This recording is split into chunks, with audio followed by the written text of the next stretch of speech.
रूस के खिलाफ यूक्रेन का जबरदस्त काउंटर अटैक। जेवलिन मिसाइल से रूसी टैंक को उड़ाया गया है। रूसी सेना लगातार बन रही है जेवलिन का निशाना।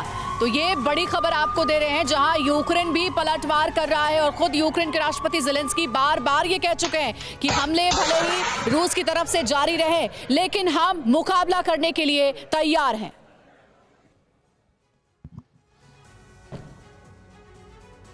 तो जेवलिन से रूस पर हमला किया गया। बनर्जी साहब हमारे साथ जुड़े हुए। सर, हमने खबर दिखाई थी गोस्टोमेल की, जहां पर एयर स्ट्राइक हुई है रूस के एरिया में। क्या अब यूक्रेन के सैनिक घुस गए हैं? क्योंकि इस हमले से तो यूक्रेन के सैनिकों ने इंकार कर दिया कि ये हमला हमने नहीं किया है। तो आखिर ये हमला किया किसने? और दूसरा सवाल ये भी कि अगर यूक्रेन की तरफ से ये क्लियर किया जा रहा है कि हम आपके एरिया में नहीं घुसे और ये हमला हमने नहीं किया है, कहीं ना कहीं ये बताता है कि यूक्रेन नहीं चाहता है कि रूस के साथ ये युद्ध जो है वो आगे की तरफ छिड़े, यानी कि यूक्रेन के सैनिक रूस के इलाके में घुस करके कोई हमला ना करे।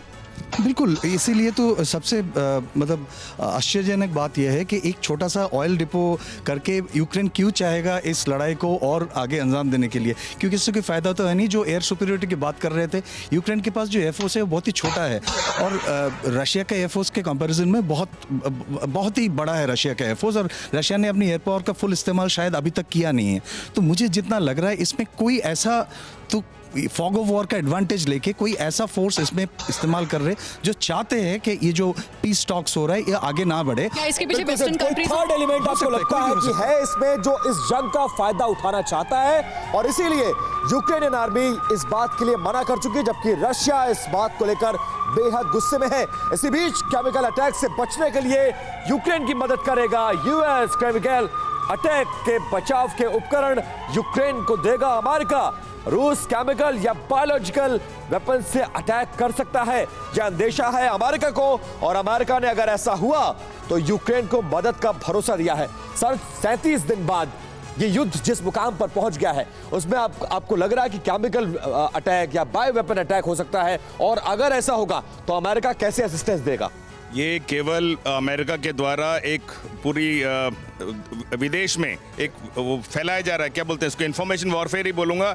लोगों का मत देशों का, अलग अलग देशों का, कि रशिया क्या कर सकता है, बल्कि उसको भड़काया भी जा रहा है। पर ऐसा मुझे नहीं लगता। रशिया एक बहुत रिस्पॉन्सिबल देश है, वो ऐसा करने की हिमाकत अभी तो नहीं करेगा, अनलेस अभी तो वो सुपीरियरिटी की स्थिति में है। बायोलॉजिकल वेपन की बात हो रही है। सर, कल ये भी देखने को मिला है कि ब्लैक सी में जो फाइटर जेट्स, जो परमाणु जो रिएक्टर्स है या फिर कहे जो हथियार है, उसको लेकर एक एक्सरसाइज की गई है, ऐसी भी खबरें आई हैं। ये बिल्कुल सही है। वो सारी अपनी पावर दिखाएगा रशिया, जो भी उसके पास अवेलेबल है वो दिखाएगा, सामने लाएगा, ताकि ये ब्रिंकमैनशिप की लड़ाई है अभी फिलहाल, और वो चलती रहेगी। और ये भी इत्तेफाक है, इस पूरे जंग में बायोलॉजिकल वेपन रहा है। पहले रूस ने इल्जाम लगाए थे कि अमेरिका यूक्रेन में अपने लैब चला रहा है। परवाह देश की, सोमवार से शुक्रवार रात 10 बजे TV9 भारतवर्ष पर।